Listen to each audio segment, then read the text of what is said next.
ओम श्री परमात्मने नमः। ओम श्री गुरुभ्यो नमः। ओम श्री ऋषिभ्यो नमः।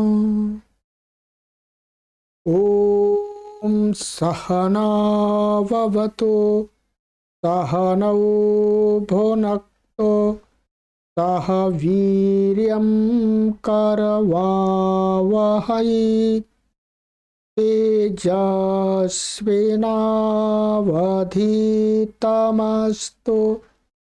मा विद्विषावहै। ओम शांति शांति शांति। सर्वेभ्यो नमः। देववाणी संस्कृतम यूट्यूब चलदृश्यं प्रति भवतां भवतीनां च हार्दं स्वागतम। मित्रों, प्रौढ़ रचनानुवाद कौमुदी लाइव कक्षा संख्या 2 को आज हम पढ़ेंगे। कक्षा 2 को एक कक्षा हमारी हो चुकी है भूमिका के रूप में। आज कक्षा 2 को पढ़ेंगे। प्लेलिस्ट में कॉलम बना दिया गया है प्रौढ़ रचनानुवाद कौमुदी। उसी प्लेलिस्ट में आप सभी वीडियोज को क्रमानुसार पढ़ सकते हैं, देख सकते हैं अपने समय की अनुकूलता के अनुसार। ठीक है, चलिएगा। कल हमने भूमिका में कुछ बातें कर ली थी कि हमने इसको पुस्तक को कैसे पढ़ना है, ठीक है, आदि आदि। और आपको कोई अधिक जानकारी चाहिए तो आप व्हाट्सएप पर संपर्क करके जानकारी प्राप्त कर सकते हैं। इस पुस्तक को हम पढ़ाने जा रहे हैं, ठीक है। मुख्य रूप से आज से यह आरंभ हो रही है और इस पुस्तक को पढ़ने वाले सभी पाठकों के पास में इस पुस्तक का होना आवश्यक है।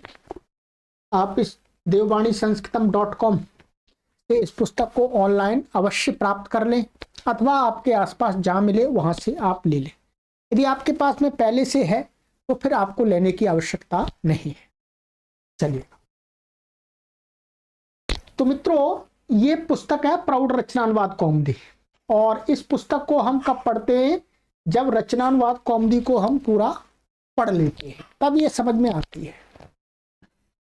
रचनानुवाद कौमुदी को इसी देववाणी संस्कृतम यूट्यूब चैनल पर हमने पूरा कंप्लीट कोर्स तैयार कर दिया है इसका सभी के लिए, ठीक है। उत्तर पत्रिका भी तैयार कर दी है और सभी कक्षाओं के वीडियोज भी बना दिए, कोई भी पढ़ सकते। अब मित्रों, इस पुस्तक को पढ़ने के लिए इस पुस्तक का पढ़ना आवश्यक है। पढ़िएगा आपको, ठीक है। ये कल भी डॉक्टर कपिल देव जी को हमने यहाँ पर देखा था, उन्होंने अपनी भूमिका में बताया था कि इस पुस्तक को समझने के लिए इस पुस्तक को अवश्य पढ़ लें, ऐसा उन्होंने निवेदन किया था। अब मैं क्या करूंगा, आपकी सुविधा के लिए आपने इस पुस्तक को पढ़ लिया है, परंतु पढ़ने के बाद सारी पुस्तक किसी को याद तो नहीं रहती है, नियम याद तो नहीं रहते हैं, ठीक है, विस्मृत हो जाते हैं। तो हम क्या करेंगे, हम इसके साथ साथ इसके जो अभ्यास हैं उनके अंदर जो शब्दकोश है और जो नियम है उनकी भी साथ साथ में आवृत्ति करते चलेंगे। इसके अभ्यास को पढ़ने से पहले इसका जो अभ्यास संख्या है हम उसकी पहले आवृत्ति कर लेंगे, ठीक है। अधिक समय नहीं देंगे, केवल आपको आवृत्ति कराएंगे बस, फिर इसका अभ्यास पढ़ाएंगे।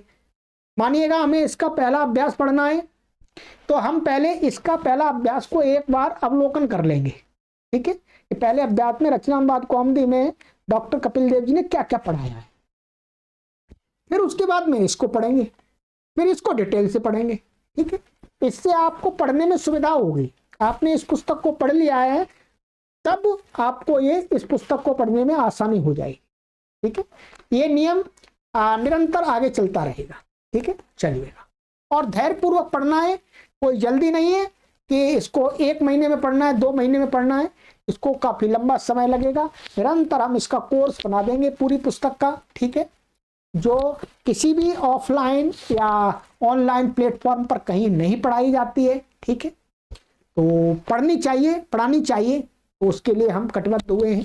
तो निरंतर कोर्स बना देंगे, 100 से 500 वर्ष तक लोग इससे पढ़ते रहे। चलिए,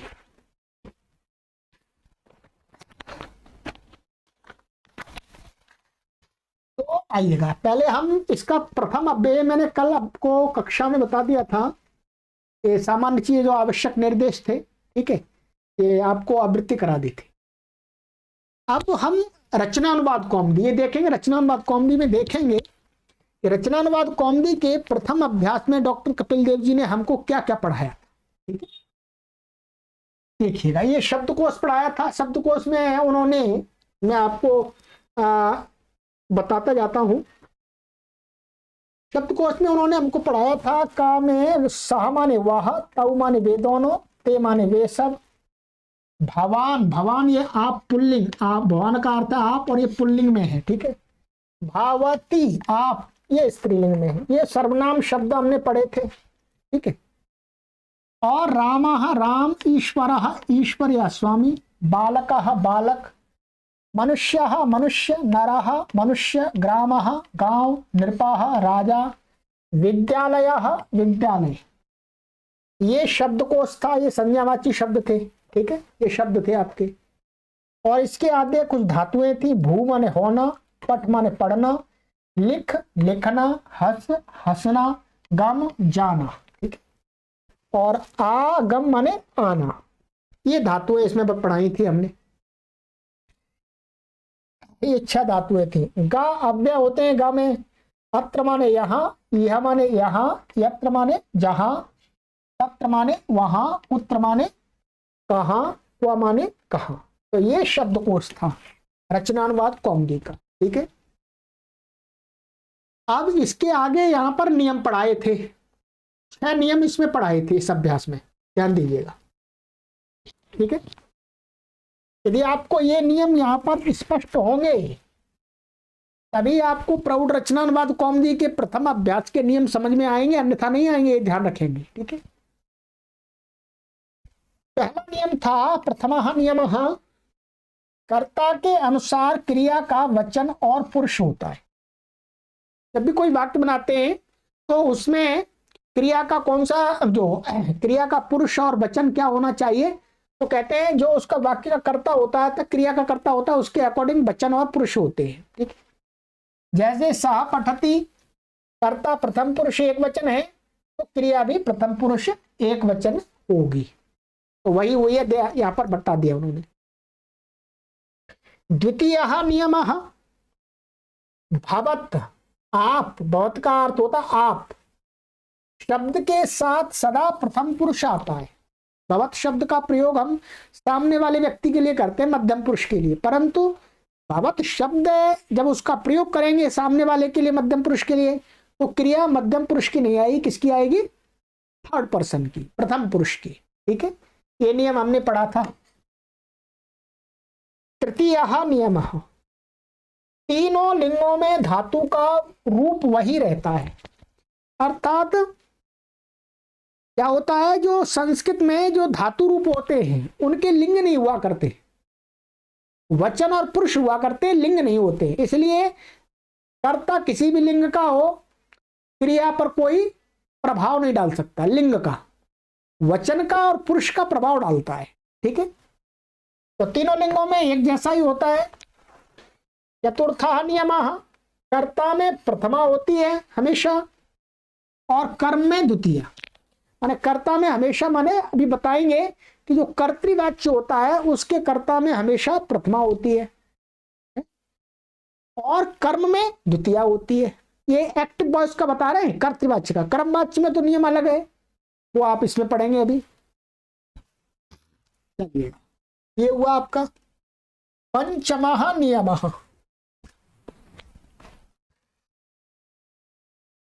अपदम न प्रयुंजीत, बिना प्रत्यय लगाए शब्द या धातु का प्रयोग न करें। ये नियम, ये महर्षि पतंजलि जी का वाक्य है। ये उन्होंने कहा है कि व्याकरण में किसी भी शब्द को बिना प्रत्यय लगाए, अर्थात 21 प्रत्यय है सुअजस और 18 प्रत्यय तिप जी है, उनके बिना प्रयोग मत कीजिए। प्रत्यय लगा करके उनमें से कोई प्रत्यय जरूर लगाना पड़ेगा आपको, ठीक है। बिना प्रत्यय के प्रयोग करना अशुद्ध होता है। जैसे राम पठती प्रयोग होगा, राम पठ ऐसा नहीं होगा। या रूप चला करके ही आपको शब्द का वाक्य में प्रयोग करना है। ये नियम आपको अच्छी प्रकार से ज्ञात है। चलिएगा, षष्ठः नियम, एक अर्थ वाले पर्यायवाची, मतलब एक अर्थ वाले क्या होता है, सिनोनिम्स होते हैं, पर्यायवाची शब्द होते हैं। शब्दों में से एक शब्द का ही प्रयोग करें। वाक्य के अंदर पर्यायवाची शब्द यदि आपके पास में एक शब्द के कई शब्द हैं तो सारे शब्द प्रयोग नहीं करने हैं, केवल एक ही करना है। कोई एक ले लीजिएगा उसमें से, ठीक है, उसको कर लीजिएगा। तो पर्यायवाची शब्दों में हमेशा प्रयोग करते समय ध्यान रखना है कि एक ही पर्यायवाची का प्रयोग किया जाता है, दो दो तीन तीन का नहीं किया जाता है। ये रचनानुवाद कौमुदी में डॉक्टर कपिल देव द्विवेदी जी महाराज जी ने हमें पढ़ाया था, ठीक है। ये आपको अच्छी प्रकार से अवगत है, और आप यदि विस्मृत हुए हैं पढ़ करके तो आपको मैंने स्मरण दिला दिया, ठीक है। अब चलते हैं हम प्रौढ़ रचनानुवाद कौमुदी में, क्योंकि पढ़ना इसको है, ठीक है। चलिए पढ़िए।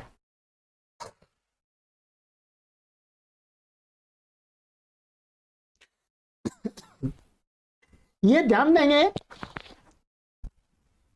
कुछ पाठकों के मन में ऐसा प्रश्न आ सकता है कि गुरुजी इसके साथ में इसको क्यों नहीं दिखा रहे।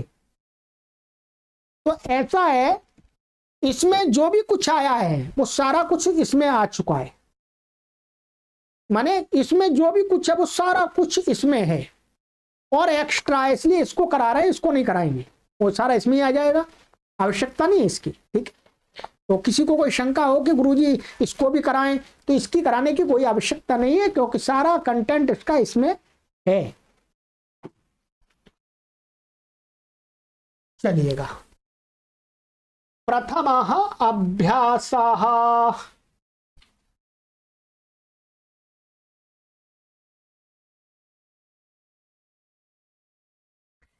शब्दकोशः पंचविंशति, 25 शब्द हैं इसके अंदर।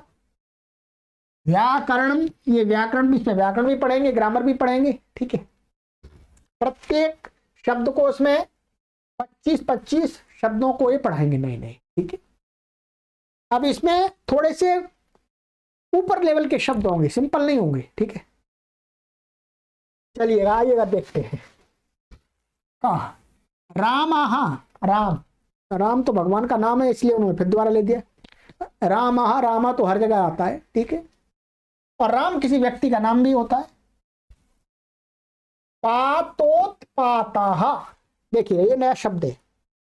पातोत्पाता का अर्थ होता है उत्थान पतन। हम बोलते हैं मनुष्य के जीवन में उत्थान पतन तो चलता रहता है संसार में। अब हमको उत्थान पतन, इसके लिए क्या शब्द प्रयोग करना है, पातोत्पाता। पातोत्पाता माने माने पतन उत्थान, ऐसा कह सकते हैं। पतन उत्थान हिंदी में बोलते हैं उत्थान पतन, ठीक है। और पतन उत्थान भी बोलते हैं, कोई परेशानी नहीं है। तो ये अर्थ है इसका। सद्वृत्ता, सद्वृत्ता का अर्थ है सदाचारी, माने अच्छे आचरण को करने वाला व्यक्ति, सदाचारी में सद्वृत्ता। दुराचार, दुराचार माने दुराचारी, दुष्ट व्यक्ति, जिसका दुष्ट आचार है वो दुराचार हो जाए, दुराचारी होता है, ठीक है। तो ये भी संस्कृत का शब्द है और ये भी शब्द है, दोनों एक ही अर्थ वाले हैं, ठीक है। दुराचार माने दुराचारी। हिंदी भाषा में ये शब्द अधिक प्रयोग में आ गया है, वो वाला शब्द नहीं आया है। इसमें दुराचार करने वाले के अर्थ में, ठीक है। दुराचार शब्द का प्रयोग है वो वहां पर है भाव में, क्रिया के रूप में। वैधेयः, वैधेयः का अर्थ है मूर्ख व्यक्ति। मूर्ख माने मंद बुद्धि व्यक्ति, जिसको समझने से भी कुछ ना समझ में आए और विपरीत कार्य करे। ठीक है, तो मूर्ख व्यक्ति होता है वैधेयः। बुभुक्षितः, बुभुक्षिता माने भूखा, खाने की इच्छा वाला व्यक्ति। ठीक है। मल्लाह, मल्ला माने पहलवान। ये तो शब्द है इसके अंदर। ठीक है, और आगे धातुएं। अब धातुएं देखिएगा, इसमें आगे बता रहे हैं ख, 7 शब्द है, सप्त शब्दाः सन्ति। ठीक है, भू, भू का अर्थ है होना। अनुभू, अनु लगा देंगे भू से पहले तो क्या हो जाएगा, अनुभव करना। और प्र लगा देंगे तो प्रभु, प्रभु का अर्थ है, एक है प्रकट होना। ठीक है, क्या है, प्रकट होना। और दूसरा अर्थ है समर्थ होना। तीसरा अर्थ है अधिकार होना, माने अपना अधिकार कर लेना अपने अधिकार में।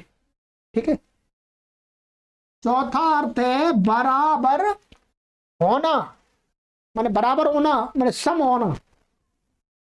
और पांचवा अर्थ है समाना, समाना माने समान, वही अर्थ है। ठीक, 5 अर्थ दिए यहां पर प्रपूर्वक भू के। ध्यान देखें, क्या धातु है, केवल और केवल भू धातु है, परंतु जब आप इसमें प्र प्लस करते हैं तो प्र इस भू धातु के 5 अर्थों को ला करके रख देता है। क्या है, 5 अर्थों को ला करके रख देता है। ये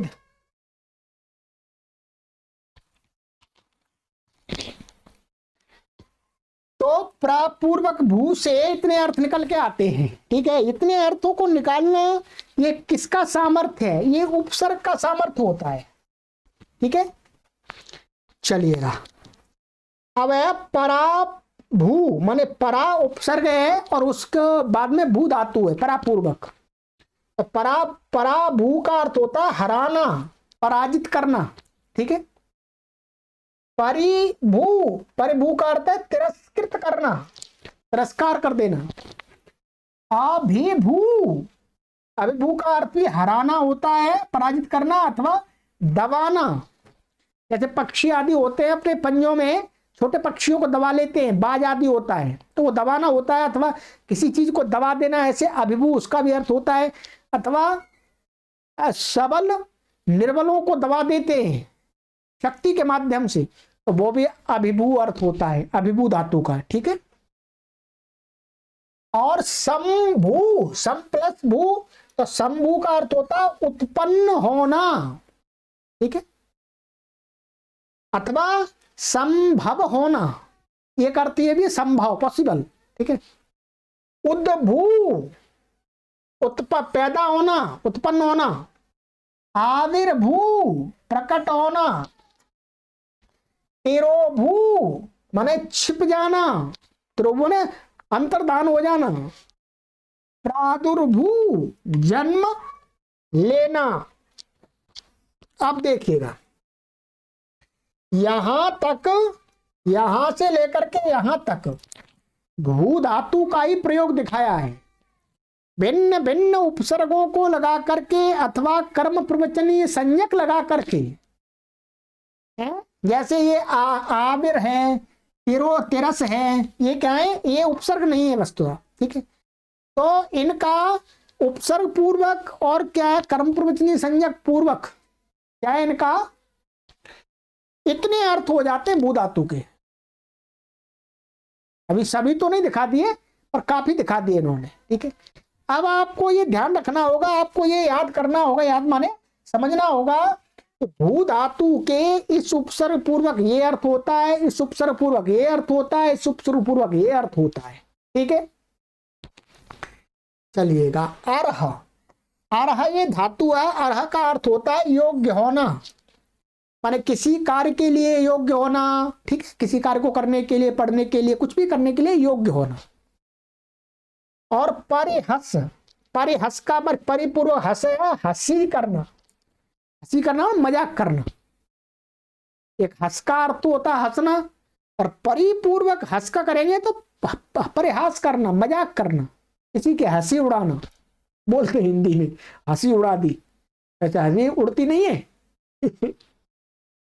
प्रलप, प्रपूर्वक लप धातु का प्रयोग करते हैं तो उसका अर्थ होता है बकवाद करना, जिसको बोलते हैं बकवास। फालतू की बात, ठीक है, बकवास, बकवाद। तो प्रलप, तो ये आप इनको एक बार स्मरण कीजिएगा, ठीक है। इनका अनुवाद में बहुत प्रयोग करना पड़ेगा हमको, तो आपको ध्यान रहना चाहिए, ठीक है। चलिए, ये हो गई धातु है 14 दिखा दिए इन्होंने। धातु 14 नहीं है, धातु तो कम ही है। एक भू धातु है, आरा 2 और 3 और 4, 4 धातु हैं, परंतु उपसर्ग पूर्वक भू धातु के कई भेद दिखा दिए। ग अव्यय, ग अव्यय में है आपका परमार्थतः, परमार्थतः, परमार्थता का प्रयोग आपने खूब सुना होगा, ठीक है। हिंदी में भी उसका अर्थ होता है सत्य अथवा ठीक, माने बिल्कुल एकदम सही, परमार्थतः। परमार्थता यह बात है, अर्थात ये सही बात है, ठीक है। नाम निश्चय से, ध्यान देंगे, ये नाम है अव्यय। एक नामन शब्द है जिसका नाम बनता है, क्या बोलते हैं, NAME। नेम माने किसी का नाम, मेरा नाम श्रवण कुमार है, व्हाट इज योर नेम, माने भवतः नाम किमस्ति। वहां पर तो ये वाला नाम शब्द का प्रयोग किया जाता है, ठीक है। इसके रूप चलते हैं, क्या चलते हैं इसके, इसके रूप चलते हैं, नाम नामनी नामानी, इस प्रकार से रूप चलते हैं। हमने रचनात्मक कॉम में पढ़ाया है। एक नाम शब्द क्या है, अव्यय है, अव्यय, उसके रूप नहीं चलते। उसका अर्थ होता है नाम का निश्चय से, ध्यान दीजिएगा। हर जगह नाम का, नाम शब्द आए तो आप उसका अर्थ नेम मत ले लेना। यदि अव्यय है तो उसका अर्थ लेना है आपको क्या, निश्चय से, ठीक है। ये मूल शब्द क्या है, वस्तुतः नामन है, ठीक है। इसके रूप चल जाएंगे। तो नाम माने निश्चय से, ये ऐसा का ऐसा ही रहता है। ये हो गए आपके 2 अव्यय, इनको याद कर लीजिएगा। घ मधुरम, ये विशेषण आ गए, घ में विशेषण होते बता दिया है। मधुरम माने मीठा, तीव्रम माने तेज। ये ध्यान देंगे, जो विशेषण होते हैं उन शब्दों का तीनों लिंगों में रूप चलता है। किनमें चलता है, तीनों लिंगों में। यहां पर मधुरम ये नपुंसक लिंग में दिया है, तीव्रम नपुंसक लिंग में दिया है, ठीक है। इसका तीनों लिंगों में बनेगा। पुल्लिंग में क्या बनेगा, मधुराः, ठीक है।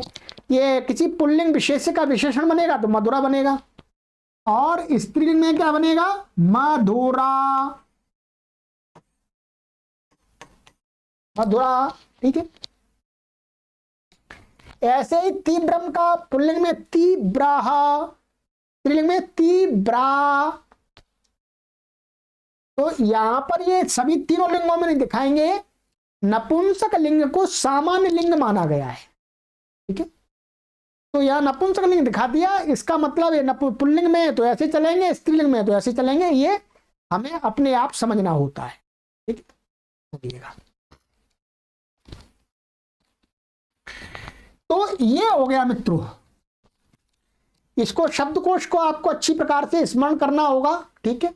अभी प्रारंभ में धीरे धीरे चढ़ेंगे सीढ़ियां, ठीक है। तो एकदम अधिक नहीं पढ़ेंगे, ठीक है। तो आज का मैं आपको गृह कार्य दे रहा हूं, आपके लिए गृह कार्य है। सबसे पहले तो आपको इन भू धातु का उपसर्ग पूर्वक, किस उपसर्ग पूर्वक क्या अर्थ होता है, इस उपसर्ग पूर्वक क्या अर्थ होता है, इसको आपको अच्छी प्रकार से बुद्धि में स्थापित कर लेना। और ये नई धातु आई है अर्ह, और अर्ह का अर्थ होता है योग्य होना। वाक्यों में अच्छी प्रकार से प्रयोग करना सीख जाएंगे। ये परिपूर्वक हंसी करना, ये और प्रपूर्वक लप है बकवाद करना। ठीक, इन सभी धातुओं को याद कर लीजिएगा। और ये जो दो अव्यय इनको भी याद कीजिएगा। ये वैसे रचनानुवाद कौमुदी में आ चुके हैं। ठीक है, और ऊपर ये शब्द हैं, लीजिएगा क्या है, इस शब्द को याद करना है, इसको और ये इसको। वैधेय मूर्ख, मूर्ख शब्द भी संस्कृत का ये मूर्ख है, परंतु उसका पर्यायवाची शब्द वैधेय है। जब प्रौढ़ संस्कृत में लिखा हुआ हम देखेंगे तो मूर्खा की जगह वैधेय लिखा होता है। ठीक है, और बुभुक्षिता भूखा, मल्लाह सामान्य है। तो इस शब्द को उसको याद कीजिएगा। रचनानुवाद कौमुदी का प्रथम अभ्यास के नियमों की मैंने आवृत्ति करा दी है। अब अगली कक्षा में हम इसमें आगे से जो जो आपको ये बताएंगे उसको विस्तार से पढ़ाएंगे। ये हम प्रथम पहले ही कह चुके हैं कि हम जल्दी में नहीं है, हर चीज को विस्तार से समझाएंगे। ठीक है, विस्तार से समझाने का पूरा प्रयास होगा क्योंकि प्रौढ़ कक्षा है। ठीक है, तो चलिएगा आगे, रचनानुवाद कौमुदी को जरूर देखते रहिएगा। चलिए, सर्वेभ्यो नमः।